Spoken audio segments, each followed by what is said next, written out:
Probably.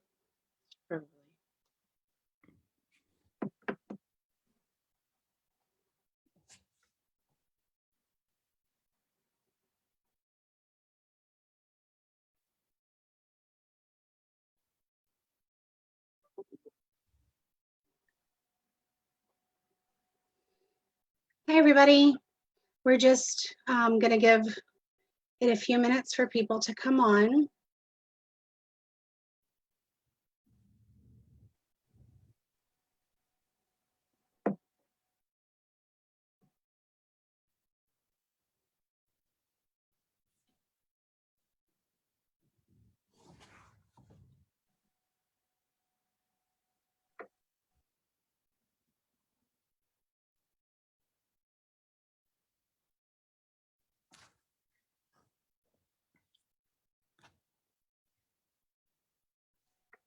Hi, everyone. We're just going to give it one more minute here.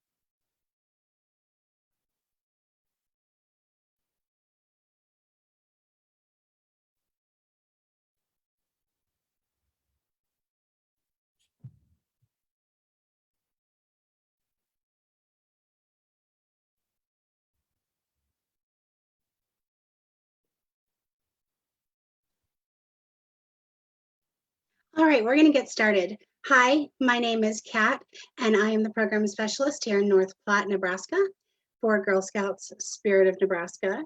And today we're talking about water quality with Conservation Nebraska.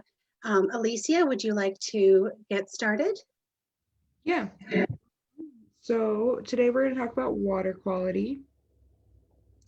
And to start off, we'll talk about what water quality is based on its definition. Water quality refers to the chemical, physical, biological, and radiological characteristics of water. So it's measured, it is a measure of the condition of the water relative to the requirements of one or more biotic species or to any other human need or purpose. So the quality of the water is measured based on like the species it serves and also for human need or purpose. So before we get super into water quality, I wanted to go over a couple keywords that we need to know for water quality. One of them would be runoff.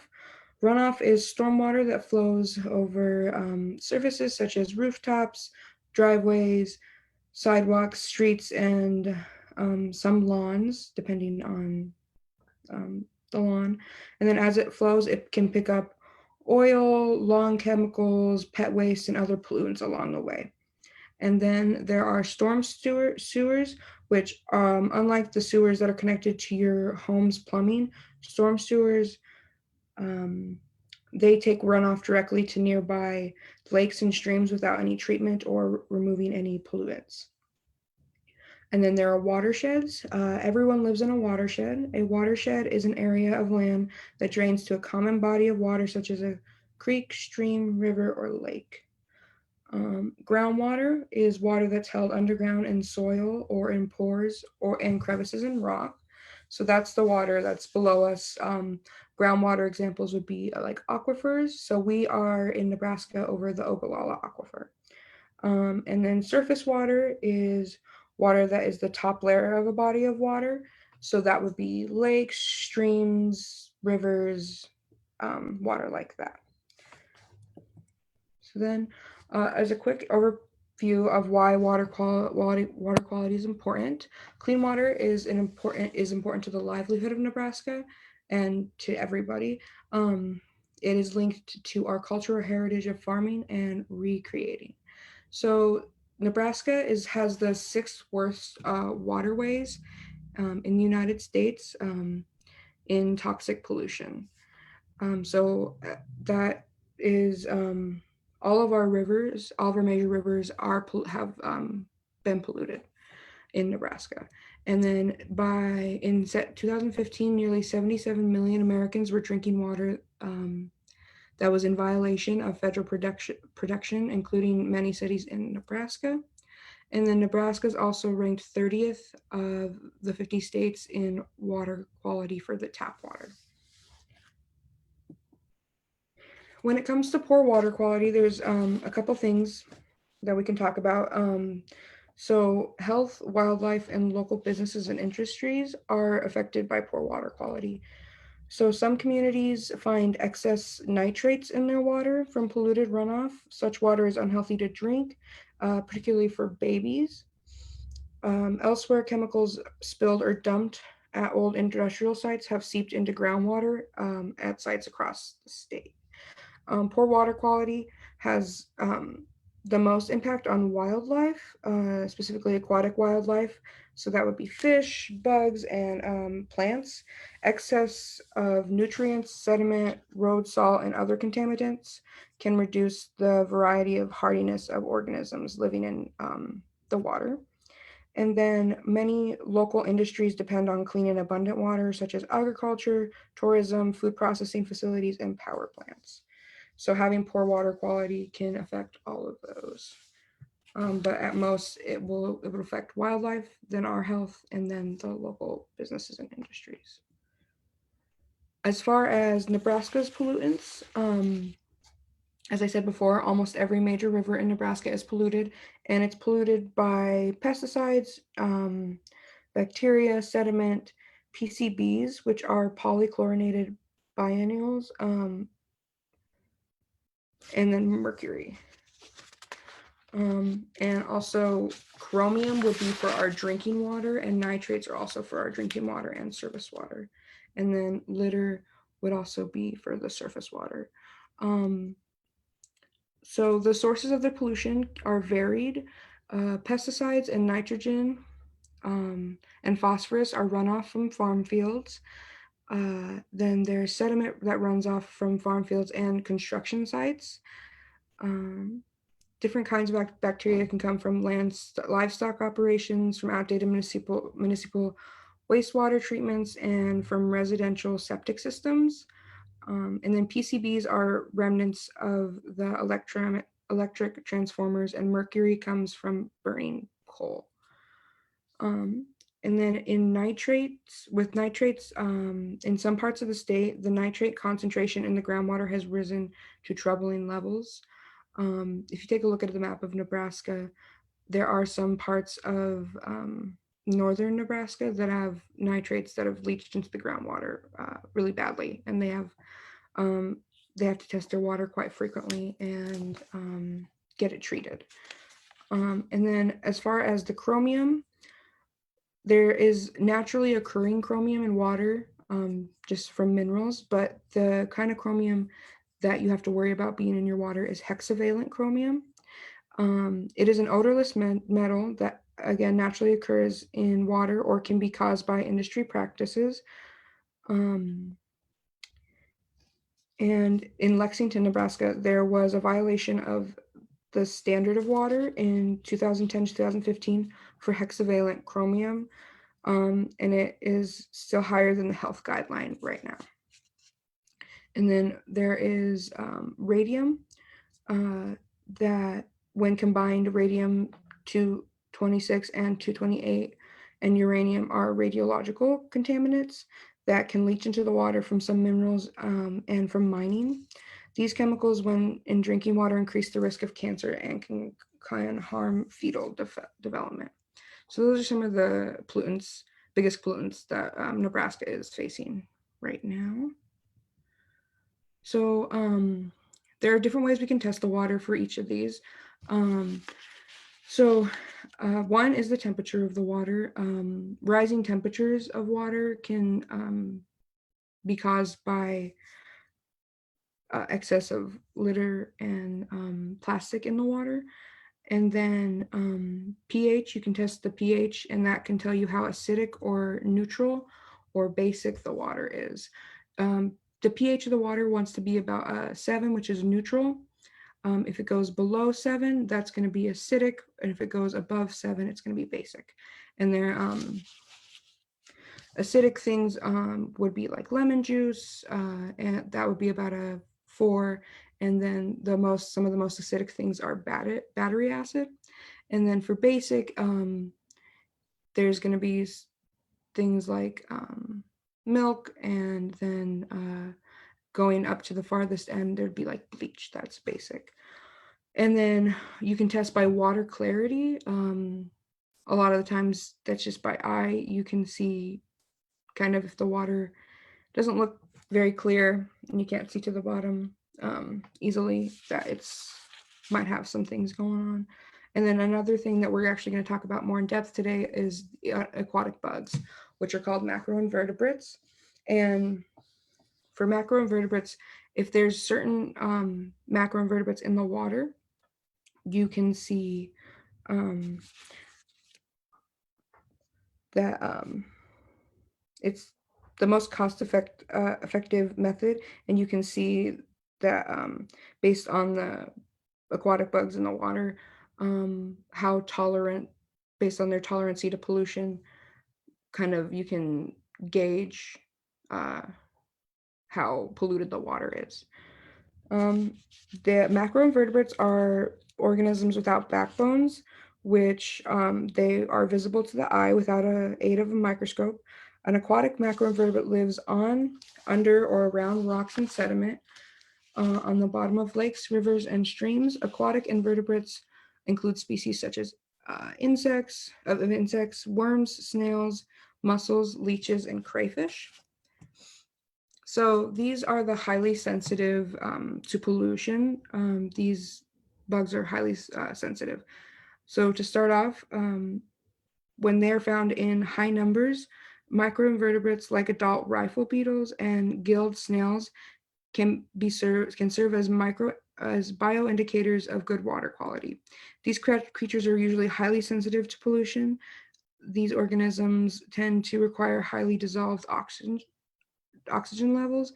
If these organisms were once abundant, but subsequent sampling shows a decline in numbers, it may indicate that pollution incident has occurred. So these are some of the common ones that are found in highly sensitive pollution waters, and waters that don't have very much pollution. And when they go away, that's how you know there could have been an incident of pollution. So the first one would be a mayfly nymph. So that one's on the top. Then there's the caddisflies, the larvae, and then the stoneflies, the water pennies, and the Dobson fly larvae. So you're never gonna find like fully formed bugs in the water. The macroinvertebrates are going to often be nymphs or larvae of, but like flying bugs that usually are around water. So like mayflies, stoneflies, and water pennies. Water pennies stay in the water, but the larvae and the nymphs, they're going to be ones that are going to grow into different bugs, or same bugs, but just more mature. And then there's an abundance of certain types of microinvertebrates like clams, mussels, crayfish, and bugs that indicate the water is fair to good condition, and those are the ones that are somewhat tolerant to pollution. So those would be the alderfly larvae, the dragonfly and damsfly nymphs, the whirl jig beetles larvae, the rifle beetles larvae, the fish flies larvae, and the scud. Based on when I go out and collect aquatic bugs from the North Platte and the South Platte River, what I've seen the most of would be the dragonfly nymphs, which are on the top right-hand corner over here. Those ones are the ones that I've seen that are most common in the Platte River, and the damselfly nymphs. So that indicates to me that a lot of the Platte River is pretty good. It's fair water quality wise. It could do better, but it's not the worst. And then we get to tolerant aquatic bugs. So certain macroinvertebrates like leeches and aquatic worms thrive in poor water quality. An abundance of organisms suggests environmental conditions of a body of water has deteriorated. Some of these invertebrates use snorkels to access oxygen at the water's surface, and they depend less on dissolved oxygen to breathe. And some of the ones that are pretty common are, like I said, leeches and aquatic worms. Then there's the black fly larvae, the midge fly larvae, and the long snails that are very common in tolerant and highly polluted streams and rivers and lakes. And I have not found really any of these in the Platte River. In the past year or two, I haven't found any. So that's a pretty good sign for the Platte River, at least. And then what we can do to improve the water quality would be to plant with native plants because they increase water infiltration, and it's decreased lawn maintenance actually, so you don't have to use as many chemicals when it comes to native plants. And then properly disposing of trash. Never throw trash down the storm drains or in the street because they'll go down to the storm drain. Dispose of your pet waste properly. Pet waste is high in nitrates, so if you don't dispose of it properly, the nitrates can leach down into the groundwater. And then use your lawn chemicals safely. Always follow the label instructions and never apply before rain or watering the lawn unless directed. Wash your car at a professional car wash that has filters that filters the wastewater, or wash your car in a grassy area. Do not wash cars on driveways or in the street. So that just prevents it from going down to the storm drains. And then use rain barrels or rain gardens to conserve water on your property. And then clean up rivers and streams. So if you're by a river or stream, or if you know of a river or stream near you that needs to be cleaned up, using gloves and masks and trash bags and grabbers just to clean up that area would help a lot with litter pollution. And then I went out today to the Platte River to try to find some aquatic bugs to show you what we had in the Platte River, but I was unsuccessful at getting them. It's hit or miss sometimes when you go to catch them. All you really need to catch the aquatic bugs is a sterile container and a net.